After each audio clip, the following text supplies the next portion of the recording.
that girl tomorrow when you are married to her, that is the way she will also be telling your children to just forget about you, because that's the way you I'm thinking, oh, my feelings will be hurt. What? You don't want me? Why? Next day or anniversary, you post picture.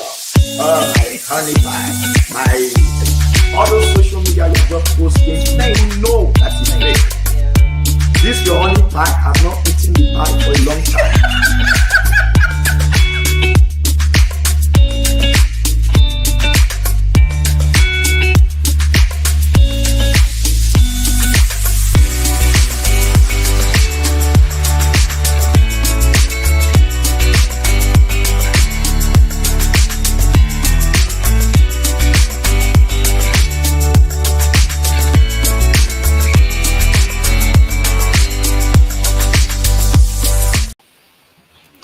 Hey, hello and welcome to another episode of Talk with the Missus.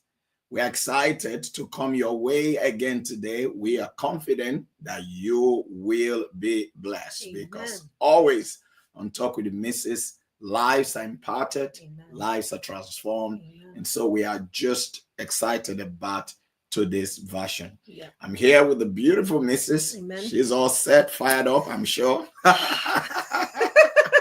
To be a blessing. So I'm going to turn over to her to extend our greetings. And then whilst that is on, I'm going to be sharing, and I want to encourage you to do the same. You are welcome. Okay, well, good morning, good afternoon, good evening, depending on where you are tuning in from. We are always so delighted to be here on Talk with the Missus with us. And you, as you know, this is a global conversation where you let us know your opinions, you let us know your comments, you let us know your thoughts, and you also let us know who you are and where you're tuning in from, so we can give you a special shout out. Now, if today is your very first time here on Talk with the Missus, please do let us know so we can give you an even more special shout out. Who is Talk with the Missus? What is this all about? Talk with the Missus is a show between Pastor Moses Omoviye and his wife, his Mrs. or Pastor Chioma Omoviye, where we come here and we speak everyday situations, everyday issues, and conversation style. We don't rehearse what we're going to say beforehand. We have a conversation where we're having naturally or normally, but we're having it with you. Now, why is this important? Because it lets you have like a glimpse or an insight of, you know, how, let's say, couples that are godly speak to each other, how they communicate, how they navigate different opinions. Maybe a topic comes up, he has a certain opinion, I have a certain opinion. It's not actually, you know, together, but you in the conversation, you see how we'll be able to navigate this and, you know, take a little bit of his and take a little bit of mine and come together with something with you. Now, why is this important? It's important as couples, as believers, because let me tell you, the enemy is fighting so strong against families, fighting so strong against homes, fighting so strong against marriages and that godly offspring that the Bible and God tells us that he desires so much. So these kind of conversations are so important because it helps us to know the kind of things that we should be looking out for and to be in tune with. Now, what's one of the things that we love for you to do? One, let us know your name. Let us know where you're tuning in from. Two, share today's broadcast. What do I always say? Surely somebody should know it by now. You never know whose what issue will be solved, whose question will be answered, whose problem will seek or find a solution. You just never know, but God knows. And he knows that maybe it's just a share away from them receiving their answer, their solution, and all that will help them. So do share today's broadcast. Everywhere, I always say, everywhere we go, at some point or the other, someone always says, "Oh, Talk with the Missus. Oh, Pastor Moses. Oh, Pastor Joe." You know, and then not just that, they tell us that the conversation you had about so and so and so was just what I was dealing with, or I shared this with somebody else that I was speaking to, and it helped them tremendously. So you never know how deep this goes and how far and how wide it goes. But please be an extension of a solution by sharing. So share today's broadcast on your feeds, on your social medias, on your WhatsApp status, all the different places you can share it. Okay. Yeah, do share. I have done some sharing, have some more to do. I'm going to do my sharing now. Yeah. And we are super excited about today. Yeah. We like also for you to indicate, those of you who are joining us, early birds, we like them, we love them. Yeah. Love you. Thank you for joining in early. Would like you to indicate, give a shout out and then let us know where you are joining from. Mm-hmm. So we have with us Elaine Shelley. She's in the house. She said, hello, everyone. A blessed evening to Pastors Omoviye. God bless you, Elaine. And she said, an awesome afternoon from Kingston, Jamaica. Yes. Lovely. JA in the house. Yes, we are glad to have you with us. Yeah, and the capital again, it's Kingston. Yes. Beautiful. Yes. And then also we've got Sanders in the house who said, good evening, everyone. And she says, my first time. Oh, wow. Well, welcome. Pansiel. Welcome, Pansiel. Such a joy to have you with us today from Falmouth, Jamaica. God bless you. We are looking forward to having these conversations and many more conversations together. Yes. That's good. God bless you. And then we've got also Fene, who said, let me take a front seat. Happy to be here again. Yes, Fene. Good to have you here again. We are excited that you are here. Awesome. Yes. He's one of those who have been joining Talk with the Missus for many years. A while. For years now. Yes, you are right. Yeah. So we're glad that you're with us. And the subject, I think I'll just introduce the subject. We are doing the part 2 of the subject of our last episode. Now, we did our last episode about 4 weeks ago. It's like, why did it take us long to come and do the second episode? Usually we do fortnightly, but it's been really busy for us. As you all know, we've been traveling as well and, several programs. So the Thursdays have been occupied, if you like. So that's why we are only able to do the part 2 of that subject today. I see Grace is in the house. She said, good evening from SSUK. Beautiful. Great. Beautiful to have you. God bless you. All right. So the topic we were looking at was carrying my family financial load alone. Carrying my family financial load alone. Yes. And it was a very it was a heavy discussion. I think maybe that's the best way for me to describe it. And we have some questions that we said we're going to try to answer, some questions from the last episode that we didn't have time to deal with. And I think that would be a good place to start. For those who are just joining us today, maybe you're not in the last episode, we're looking at, there are homes where you have a husband, you have a wife, but only one person is carrying the load. More disheartening, if you like, is where you have a situation where some men are just laid back and the woman has to carry the entire load. And sometimes it's not just that they're laid back, they're not doing anything. They're doing something, but they're not providing for the home. So where's their money going to? They claim that they are investing for the family. And as such, they're not contributing. Oh, I'm investing, it's for the good of the family. But the woman cannot see any results. So it's just all of these things. I think they were the things we were looking at. Yes, and I think more so as well. Yes, he's investing, or so investing, he claims. So he claims he's investing.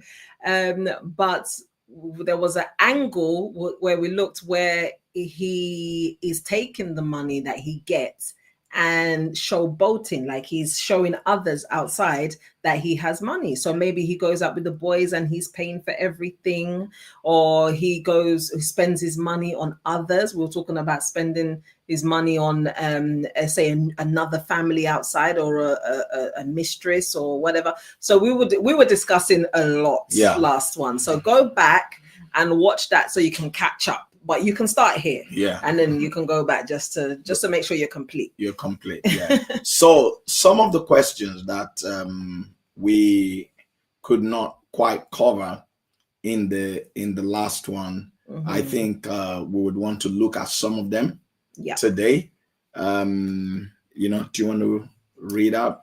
Yep. So one of them, let's probably do it turn by turn. One of them, the first one, should I say, is I have seen some men online say they just want to be taken care of and want a wife who is a breadwinner and basically be a house husband. What is your view on this? Yeah. So when the man is very happily and content to be at home and allow the woman to be the head or the leader or the financial breadwinner, maybe not, I don't know, anyway, but there's delegation to finance the home, basically, and why he chills at home to be a house husband. And I know being a housewife and whatnot is not an easy kind of thing, so I don't really know if it's in really that light of all the things that have to do with nurturing and building a home. But basically, he wants to not be the one that brings in the money. That's the long and short of it. Yeah. And again, we talk with the missus. We like everyone to contribute. So it's a conversation that we want you to be part of. Yes. So, let us know your comment. I think when I look at that question, and please write it because we'll read it all out. One of the things that really, I think is a problem in the world today. Yes. Yeah, I think it's a problem. Is the fact that, the world is confusing so many things that you are finding men behaving like women and women behaving like men. Yeah. I think that's just the problem, because when you have a situation where a man is to the point of going online, like the question said, going online to say, I just want a woman that will take care of me. When a man says, okay, I want a woman that will take care of me, before what you think is not financially. No. You think pampering. Yeah, you think pampering, just being there and loving and all of that. Yeah. But now you're saying, I don't want to go out to work. I just want to be a house husband. Just be at home and a woman that would just look after me. Do you understand? That's what women used to say. Yeah. That's what women used to say. Yeah. I want a man who would soft life. Yeah, I want a soft life, a man who would take care of me, look after me, provide all that I want. And, just I even if I don't have to work, he's just able to provide everything. He's a strong man, a great provider, a good father for our children. That's what women used to say. Yeah. Do you understand? Yeah. When you now have a society that is confusing everything, first of all, a society that is saying there are, almost suggesting that there are no roles. Yeah. Do you understand that? And that's everything, a fundamental problem, to be honest. That there are no roles, so it's a fluid society. Basically, that's what it is. Fluid in every case. Fluid in every case. Yeah, then you would have situations like that where you find that men start behaving like women and women behaving like men.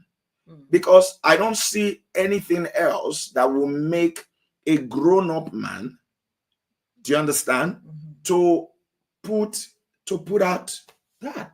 Firstly, like you said, he's putting it out there. Yeah. Maybe he's so confident and comfortable in this statement. He has not even put it out as anonymous. No. He's even used his own handles and happily typed it all out and pressed send to now let the whole world know that this is his mindset. Yeah. Secondly, this kind of mindset, like you said, is a natural casualty of how the world has basically turned upside down, or things are not as defined or as clear as they used to be before. Yeah. That lack of clarity is basically the problem. And because there's a lack of clarity, people are left to muddle themselves through to now get to a place where they feel comfortable. Everyone is on, or I feel comfortable. I don't feel like doing this. I don't feel like doing that. Yeah. And that's what's now birthing all these things. Yeah. Who wants to get up at 5 a.m., 4 a.m. to go to work? I don't think anybody does. No, but you do it. You do it, yeah. Yeah, you do it. I remember there was a time where I was living in North London in Edmonton, and the place I was working in Richmond Council, well, Richmond is all the way deep South London. Deep South London. I mean, after that is Surrey. So it's literally next to the Twickenham rugby or whatever site. It was far. And those days I was on a budget. So I had to get the bus. I don't even know what time I used to wake up, but I had to do it because this is the job that I have. Yeah. So I had to get up so early and this in the is morning. you who read law. Yeah. You understand? And you had been to law school at the time, already been to law school. Mm-hmm. You're a single lady, you're not married, exactly, looking forward to get married. Yeah. But you went out for that job. Yeah, because if you want to work, that was a job I could find. Yes, you could have sat down waiting for your ideal job. Yeah. Do you understand? Which you take, but you had to get in. Yeah. And work. This is what is available at the moment. I do this while I'm looking for the ideal. That is the mentality that I believe the generation before us grew up with. Yeah. Do you understand? You have to graft. When you then get to a point where people are just lazy, men behaving like women, women behaving like men, and everything's just confused. Yeah, it's completely out of place. It's crazy. So if a lady then was to meet such a man, what should she do? Should she go ahead and marry him and be a man that he wants to be looked after? Listen, they have to have a real conversation where, because these days people say men are scarce. Mm-hmm. Yeah. Firstly, we're not even sure if this one really is behaving like a man, but let's park that. Yeah, he's a man genetically. So let's say with this this man that is a potential, or he's a potential somebody that you scope out. Yeah. You have to have a conversation, even if it's somebody that you feel that this is the guy for me. You still have to have a conversation, because you don't really want surprises down the line where you thought that he behaved or he had a certain mindset or a understanding, or his mind was framed in a certain way concerning roles. Because what we're talking about now is a confusion over the natural roles that you would expect. Yeah. Why are we expecting this? Because it's what God kind of says. The man should be thinking, I want to get married. I want to be able to look after my family. Do you understand? That sounds more natural. Mm-hmm. To think I want to be able to look after my family, provide for my family. Yeah. It sounds more natural than, I want to sit down and be looked after and be a house husband and all of that. That automatically means that the woman, would go and be the one doing the grafting. Mm-hmm. Where you have a situation even now, because of the way the economies are around the whole world, one person's income, unless they are very high earner, one person's income is not even enough to carry an entire family. Exactly. Then when you then have the man who wants to sit back so that the woman will be the one carrying the family, I think it becomes even more difficult to handle, isn't it? Yes, definitely. All right, what sayest thou? What do you guys? What's yours take? Yeah, should he be allowed to, or should it be okay? Not should it be allowed. Is it okay for him to just say, do you know what?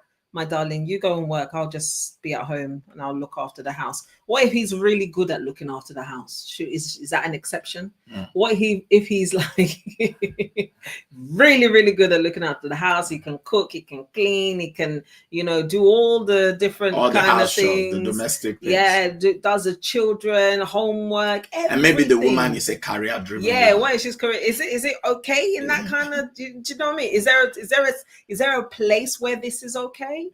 Yeah. Let us know. What do you think? What do you think? Okay, let's read some of the comments. So we've got. Do you want to read them?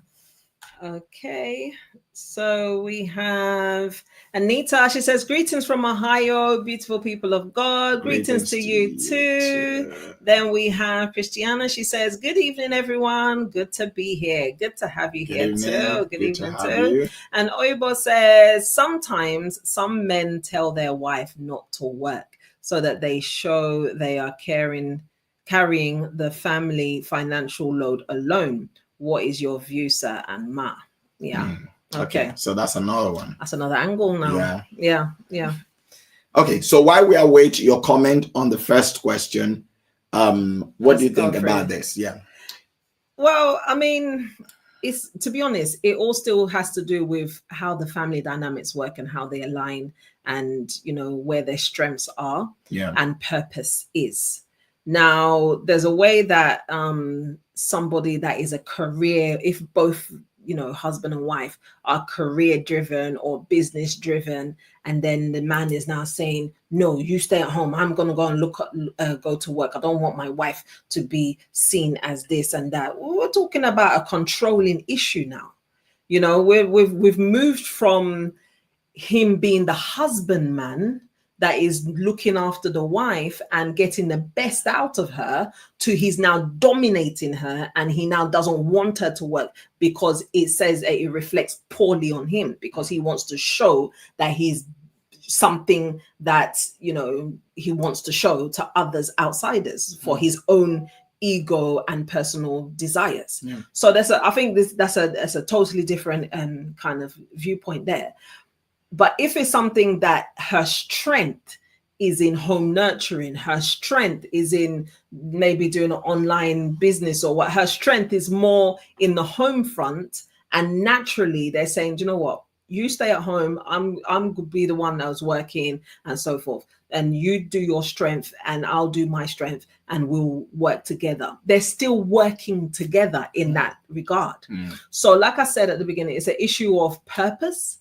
And it's an issue of alignment. How are they both aligning together in their purpose as individuals and their alignment of their purpose as a couple? I think that's what's the mandatory thing that we need to explore. Yeah, and then to add to that, I think that when you have a situation, every family has to understand, first of all, where are they going to? Yeah. What is the purpose? What's the ultimate thing for them as a family?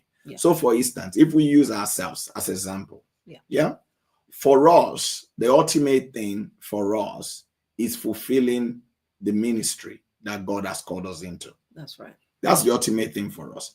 Now, we began with myself being in ministry from childhood. Yes. My wife here, you were not in ministry. No. Do you understand? So by the time we were both getting married, it was obvious to me and obvious to her that our primary purpose is ministry. So ministry was the priority. So I think every family, when a husband and a wife are coming together, you have to have that understanding. Coming together to do what? Yes, coming together to do what?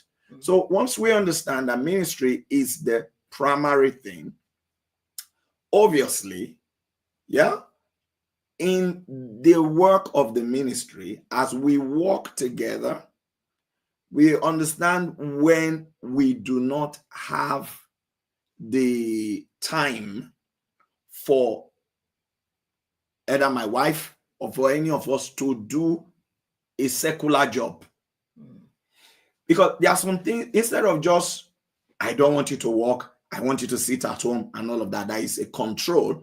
there is a way, if the both of you have a purpose, a common goal, there's a way you will work together that some of these things will naturally, come into place. You say, okay, well, Pastor, it's easy for you because your own is ministry. Okay, let's take ministry out of the equation. The two people are married. You're married. You are a high flyer in your career. The other one is a high flyer in their career. And then you have children. You have one, you have two, you have three. And you begin to notice that because you're flying high here, this one's flying high here, there's no time for the children. And you are beginning to then see traits in the children that are playing out because of the neglect. Neglect, you may say, oh no, we provide them with everything. This is that. We even have a nanny and all of that. But every parent can tell when their fingerprint is not in their children. They can tell. And if you begin to sense that, then the two of you must have a conversation to say, look, at this stage of our life, how do we bridge this gap? What do we do? We can make all the money in the world. You can be flying high and make all of that money. I can make all of this money. But what are we really making it for? Who are we really making it for? And if we make all of that money and we lose our children, their relationship with God is non-existent. Virtues that should, form them is not there. When we have retired or we are old and they now have to take over, have we raised them with the kind of wisdom and grace that is required to be able to manage things, manage all that you work for, all that we've worked for, and hand it over to them, and be able to manage it well, that it is sustainable? If the answer is no, what of even managing us well?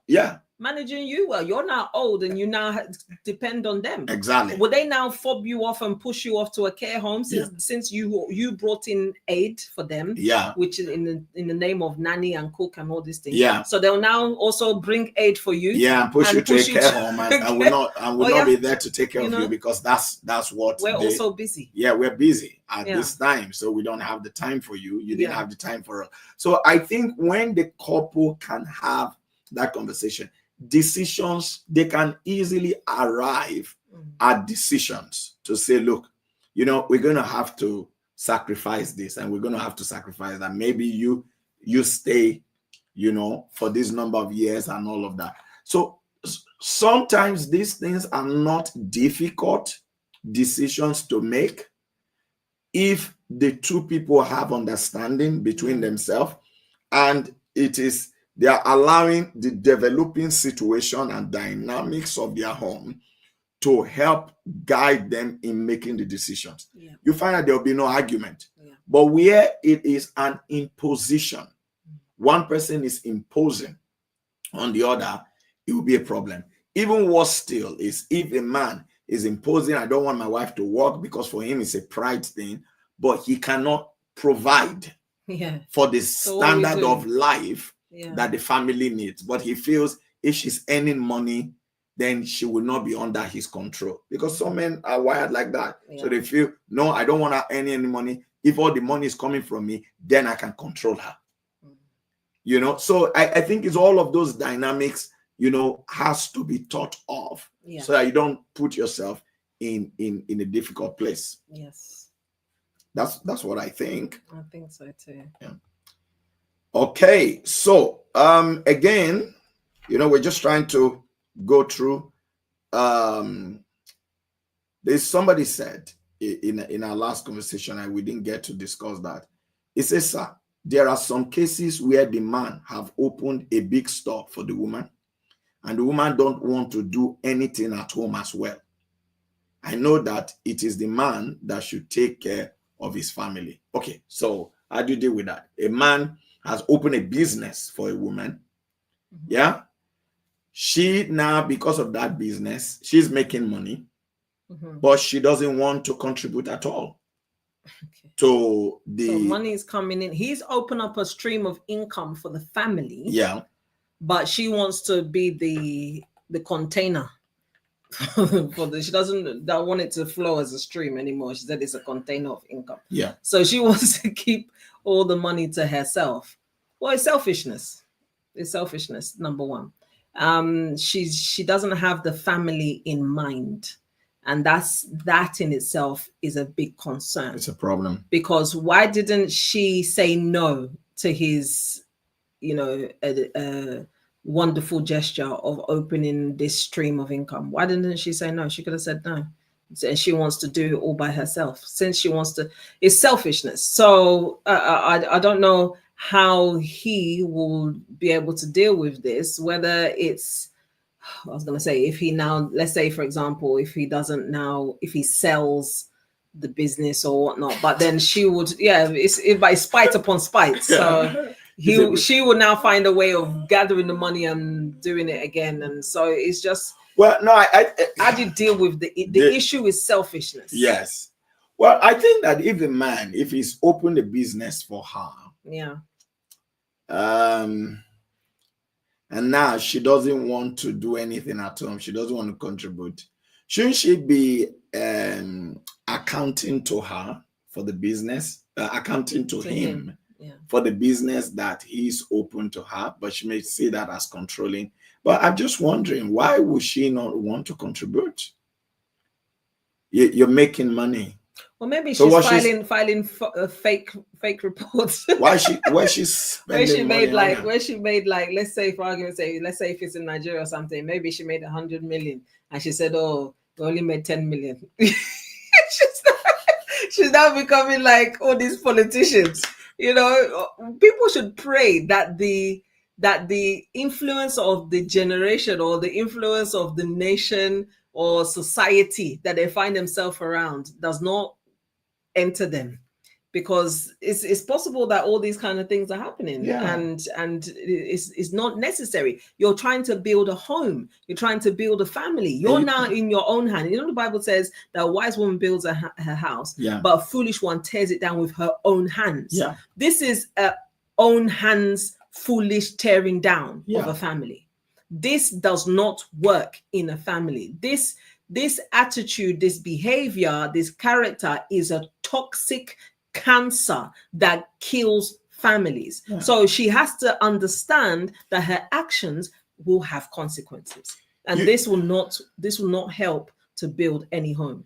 I mean, you cannot claim to be a part of a family that you're not willing to contribute to. There are some people who are like that. And I'm sure that some of you who are online, who are listening, even if you just forget about husband, forget about wife, even among yourself as family siblings, there are just some people who don't want to contribute. Do you understand? And I think that is a bad attitude when you can't claim to be a part of a family where you are just a taker. You are just a taker and don't contribute. That is not the way to be a family person. When you are part of a family, you are part of those who contribute. When you don't have money, you contribute your time. You contribute your efforts. Do you understand? You can't just be a taker. And you're concerned. You're concerned. You're checking how things are going.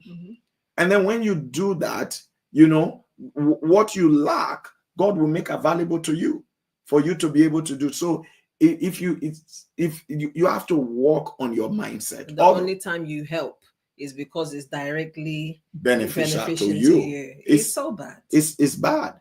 So if you're a woman and you are making money, what are you making the money for? What do you want to use it to do? If you cannot share it with your husband and your children in supporting, in taking care of your home, then what is the purpose of the money? It's crazy. Isn't that money misroad? It's crazy because the only reason you even got that money, or the startup to allow you to get that money in the first place, came through the sacrifice of your husband or a family member, or but because you don't want to now, maybe you don't want to give them money, you want to keep it all to yourself. No, I really don't understand why. But whatever the reason is, you now, put that on the side and you keep it to yourself, that nobody should see this money. Maybe they just like to see their money growing in their account. To what end? I don't know. It's good for money to grow in your account, but I mean, is you have to be an integral part of a family that you are part of. I think that's the sole thing. And if you are, then contributing to the well-being of that family would not be a problem for you. You have to practice it. It. If it's hard, practice it. Practice it in small ways before you can now graduate to bigger ways. The other day, I made food and I called everyone, if your dinner's ready, or no, it was lunch. Lunch is ready, or what have you. Then it was ready, but it wasn't ready. Like it wasn't served, that kind of thing. And I needed to clean up the surfaces before I now even put the plate before all of that. So what did one of the children do? Yeah. And it's always this type of person, the last born. Yeah. So they said, mommy, is the food ready? Yeah, I just need to clean up this thing. So give me a few minutes. They said, okay. And then they left. So I now had to call them back. I said, come back. Why did you leave? Oh, you said that the food wasn't right. I said, yeah, but you saw that other people are helping. Why you now thought to yourself, oh, the food is not ready. Let me go. Let them sort it out. And then when they finish cleaning and all that, then I can come back to now eat. What kind of, is that not selfishness? So you now see this person now grabbing all the cleaning spray, the cloth is not cleaning. But you have to learn it from even childhood. Then you now have to learn it in small things, so that if it's not everything somebody says specifically to you, I need help. Not everybody will say, I need help. Sometimes you just have to observe the situation. Oh, what can I do? Yeah. And then you now, plug in and do something. Yeah. Or, oh, did you want me to do anything? If you're not sure, what stops you? You're just sitting down, waiting for the time that everything is finished. Then you now appear. What kind of? It's not good now. A freeloader. Yeah, it's not good. Just be a freeloader. It's changing. Thank God. All right. So someone else asked. He said, I have a case of a man that is not taking care of his family. Okay. He even left the house for the past 6 years. But when there is glory, he comes to take the glory. When the kids are graduating, he comes. So he comes to take the glory. Let's say. Yeah. But to put in the work, he's not there. I think somebody that he respects, because this is specifically a husband also. Yeah. Somebody that he respects needs to be spoken to, so that they can speak to him. Yeah. Because that attitude is not right and it needs to change. The thing is that if it doesn't change quickly, those attitudes can be learnt by the generation of the children, and then can now be, as much as the children didn't like that daddy wasn't really around, and some may notice, some may not, but for some way down the line, it would be formed as this is the ideology, or this is the way, this is the pattern. So we want to make sure that doesn't, continue. Because even as a mother, you can say, oh, this is not good that this is like this is not good that it's like that. But comfort sometimes kicks in and they go back to default mode of what is normal. So we need to try and find a way that can change. But somebody that he respects needs to be spoken to, so that he can also be spoken to. Because it needs to come from somebody that he regards higher than himself for him to listen. That's what I think. Okay. So we're just reading out some of the questions we couldn't cover in the last part.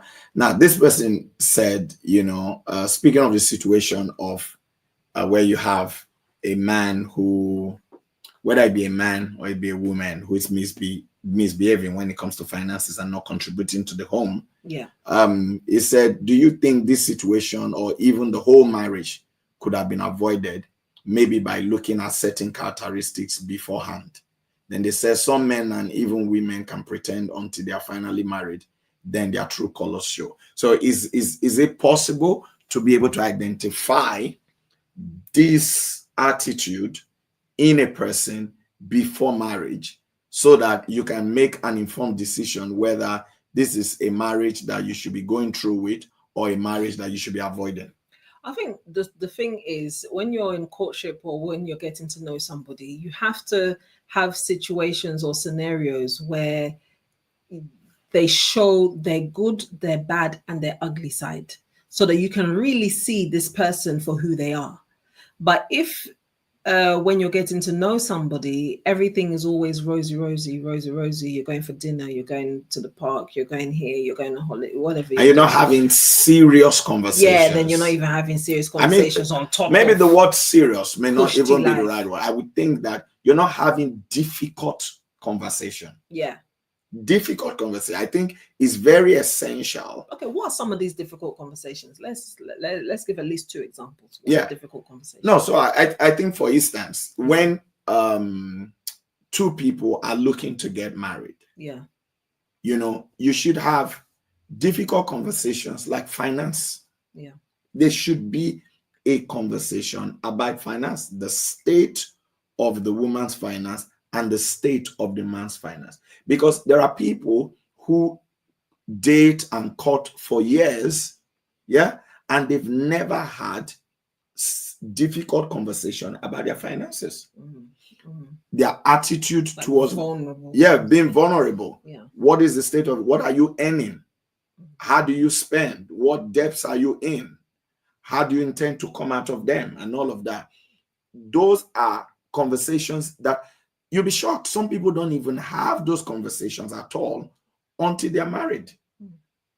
They don't, they say, oh, I don't want to hurt her feeling. I don't want to hurt his feeling. But then they get married and everybody, the whole family feeling is hot. Especially if everybody was forming. If the if the woman was forming that I'm big girls, and if the guy was forming that he's a big man, when they're now they enter the relationship and marriage, then I realized that it was loan that was smaller than a small man. And it was loan that I was using to form big boys and big girls, and I'm in debt. In fact, the loan is due. Do you have money? Can you borrow me? So each one is asking, can you borrow me? Can you borrow me? It's a problem. Yeah. Then they're angry. So those conversations, that's a difficult conversation for some people to have. Yeah. But I think that it is a necessary conversation. Yeah. You talk about another difficult conversation for people to have, I think, is their sexual exposure. It's a difficult conversation to have, but it is one that they need to have. It's very hard. Yeah. But if they don't have it, I have seen, as a pastor, I've seen situations where people have gotten married and then their husband or their wife now stumble on, ex-sexual partners ex-sexual that are still in the circle. Like, hold on, this guy or this lady, why don't you tell me? Exactly. And I'm friends with them. Yeah, some of them were even groomsmen. All of that. No, it's true. Yeah. Then it becomes a problem. Yeah. Trust is not an issue. The thing is, when you don't have these difficult conversations, you're building massive holes that is hard to fill up because the person is not going to trust you later. Yeah. They'll feel like, and it's not an easy conversation to have. We're not suggesting that it's not an easy conversation, but they will feel like, you only told me because I stumbled into this. You didn't tell me because you wanted to tell me. It's because you now had to tell me. If you weren't exposed, then you weren't going to tell me. No. What else are you not telling me? Do you understand? Yeah. That's where those kind of double guessing and doubting and all of that comes in. And every step that the person is taking, they're now checking. Yeah. If you've got like all this find my whatever, which I only discovered recently properly when we were away in the US. But if you've got all of that, then they will now be looking, oh, where's this person? Where are they? Where are they? Because they don't trust you. Yeah. And why don't they trust you? Because you were not transparent at the beginning. Yeah. Not because there's nothing to not trust you about, or there's something to not trust you about, but because of the lack of transparency. And they feel like you are now forced to tell me certain things. And now do I have to force you to tell me some more things? Yeah. So that's the issue. Yeah. So I mean, there are just all kind of difficult conversations that people avoid. Yeah. Difficult topics they avoid. Sometimes it's even so. I've just mentioned two. I can go on and mention many more very hard conversations to have. But if you're really serious with somebody and the both of you are actually looking to marry, then you must have those difficult conversations. You must have them. Yeah.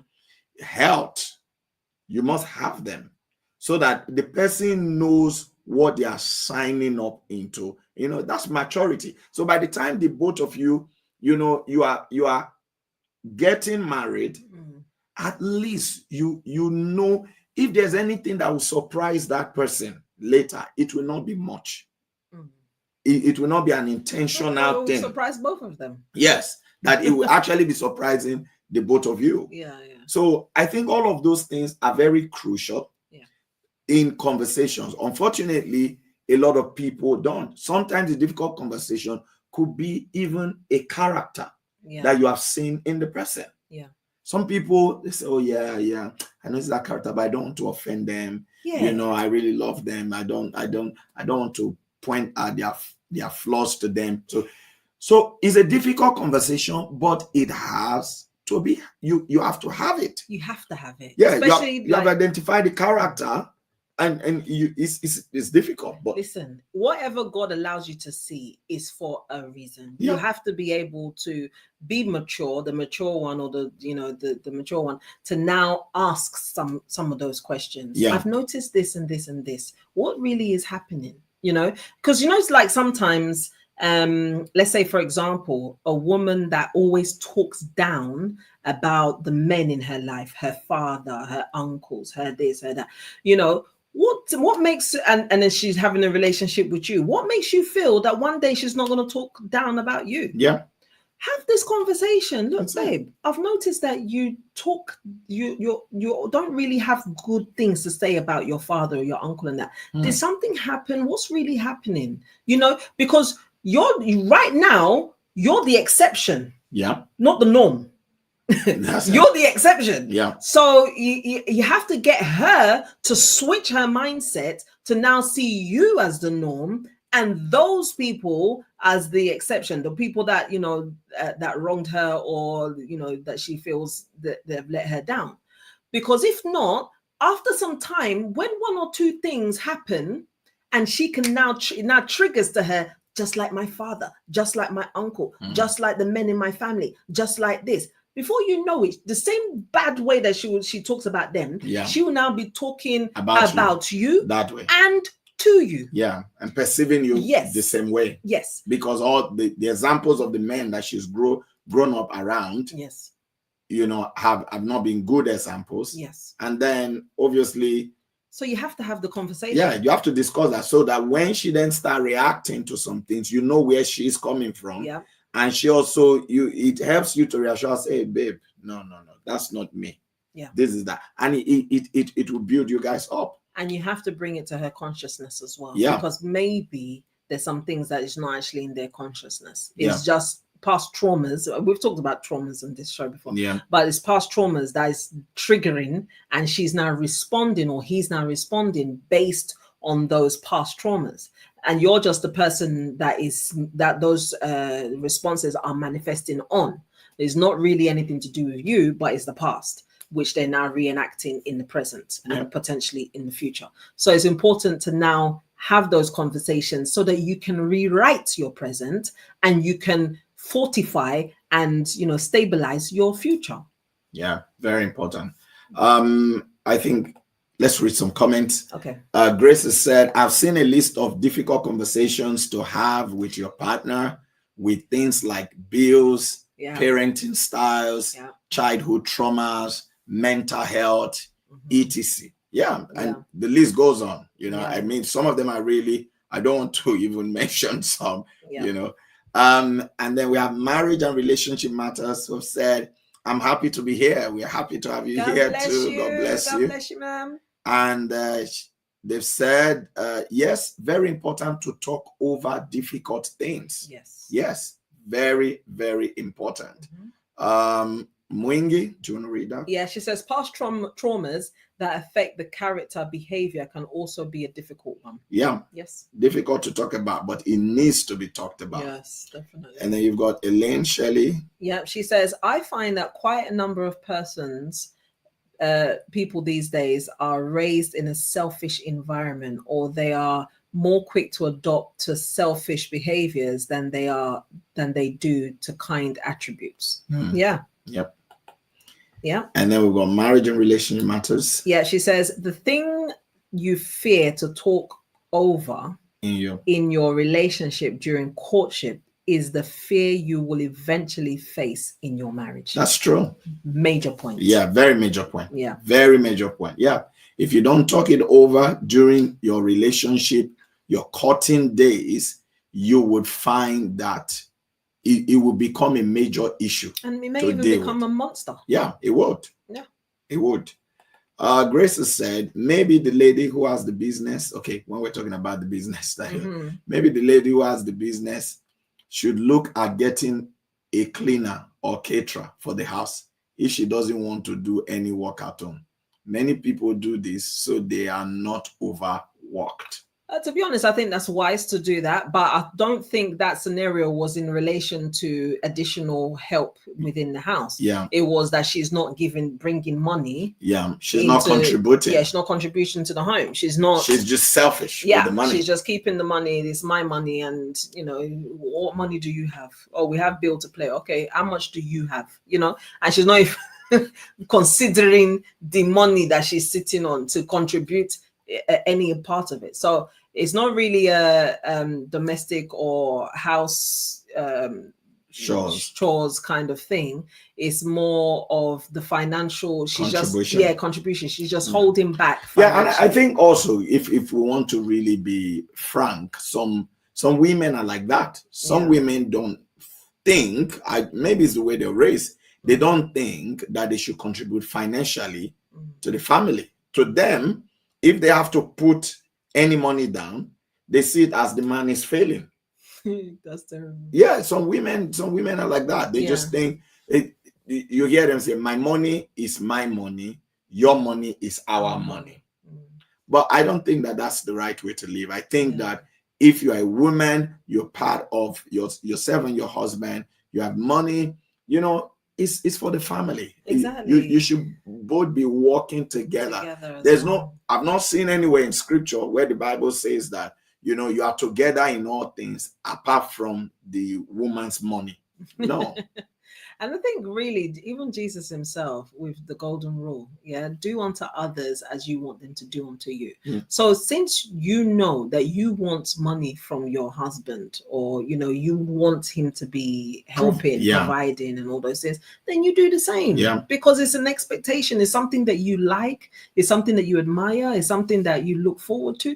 Well, it can be the same. We're not talking of having the lion's share if your money does not allow for it, but if your money does allow for it, then do it. Yeah. If you can afford it, if you can afford it, and if he's not the scenario that we painted at the very beginning of the one that is just relaxed. Not just relaxed. Yeah. All right, our time is running really fast. Let's treat this question before we wrap up. This person said, when a man is always talking about second wife, how can you help this kind of man? So a woman who is married to a man that... is it having a second wife or threatening? Yeah, threatening. He's always threatening that he's going to get a second wife. How do you help such kind of man? So I think this person is coming from a perspective of, if you're a woman, you are in a home, and anytime he's upset. Yeah, anytime he's upset. You are in a home, you're trying to support your husband and all of that. Anytime he's upset, he goes off, just talking about this is what I'm saying. Yes. You don't get me. I need another wife. I need to get a second wife. I don't have anything to say. No, I'm joking. But it's not right now. It's not right. We're believers, we're godly, we're God-fearing. you cannot be picking and choosing. Firstly, there's an issue of lack of contentment. Yeah. There's an issue of lust, because are you is there somebody that you even have in and, mind? and then you should also these ask things? yourself, was he saved when you married him? Yeah. Because these days a lot of people are throwing away the vital things to continue. The list that a lot of women are developing of their ideal man is so long that the paper is not containing the salvation of the man and his relationship with God. Okay, as in when they want the kind of man that they want. Yes, the kind of man that they want. They are so crowded with looks and Instagram approved attributes that the main things. So you have ladies, even ladies in church, rejecting and turning down saved men, Holy Ghost filled men, spiritual brothers, reliable brothers, turning them down because they have their mind on some what Instagram, TikTok, and social media have failed them. It's not even that he doesn't have the vibe. I just don't feel him. Yeah. So when you think of that, you find, because somebody who has the fear of God, even when they are upset with you and they are angry with you, that fear of God in their heart will restrain them from certain actions. Yes. It is that fear of God that controls them and restricts them from certain actions. That's right. So for those who are not already married, when you see a godly man, a good man, value him. Money does not necessarily is not necessarily what makes for a good marriage. Money helps to make things easier. I'm not playing that money. Money answers all things. Yes, it helps to make things easier. But if money is the solution for everything in marriage, then wealthy people will not be divorcing. Exactly. Or depressed. Inside marriage. Do you understand? So godliness is crucial. But if you're a woman who has now married a man who that godliness is not in him and is always raising that threat, what should you do? First of all, you have to check, okay, what are the things that happen that this man now raises this threat? Is there a trigger? Is there a trigger? Is there a pattern? Is it that, okay, let's say, for example, you are the wife, when he wants to touch you, you say, no, don't touch me. This is that. I'm tired. I'm not ready. Say nothing at all. Yeah, or you just vex and push him off. And that is, you see, this is why I've been saying that I need to get a second wife. Because if I have a second wife, this will not be happening. Yeah. You yourself learn sense. Yeah. Because you learn sense is the truth. Yeah, quickly. Learn sense and learn it quickly. Yeah. Because when somebody keeps vocalizing a thing, one day his ears is hearing it, it's registering in his brain. One day he will do it. And he's already telling you. And you should know. I told you already. You should know that before he started speaking it from his mouth, he has been thinking it for a while. He has been thinking it for a while. So before he mentioned it the first time, he has had maybe months, if not years, of it crossing his mind. Yeah. So you learn sense. If that's the truth. So look for what are the triggers. Or maybe your house is very dirty and it's complaining. And this place is always dirty. I can't just be out with my walking with my friend and so let's stop over your house and I will confidently bring him with me. Then you'll now be tying wrapper on top. This is why I said I need to get a second woman. Yeah. So identify those triggers to make sure that first of all, you are not the one who is making those stirring those triggers thoughts, because right now that man does not have the fear of God regulator in him. It is your attitude and your attitude alone that will be the regulator. Oh God. So when your attitude, when you know that you are satisfied all the area of your attitude alone, yeah, then the other part is to now pray that the devil, maybe you are doing all Kill this every thing. appetite. Yes, the devil and the enemy that is trying to put that in your husband, the Lord should uproot it. Kill every appetite, any ungodly friend, any suggestion. You just pray everything, cover it all. Yeah, it's true. All right, so we've got here, Finesse said, to some women, that saying, the two shall become one, does not get to their money. It's true. It's true. It's true. And then we've got Marriage and Relationship Matter said, do you know one of the reasons people fear to have difficult conversations is because they are scared of losing their partner?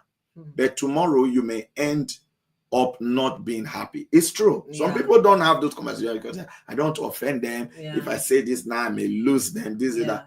No, if somebody you want to spend the rest of your life with, you have to engage in that difficult conversation. Marriage and Relationship Matters also said, turning them off because of sensual reasons. Yeah, they're not appealing. Yeah. They're not appealing again.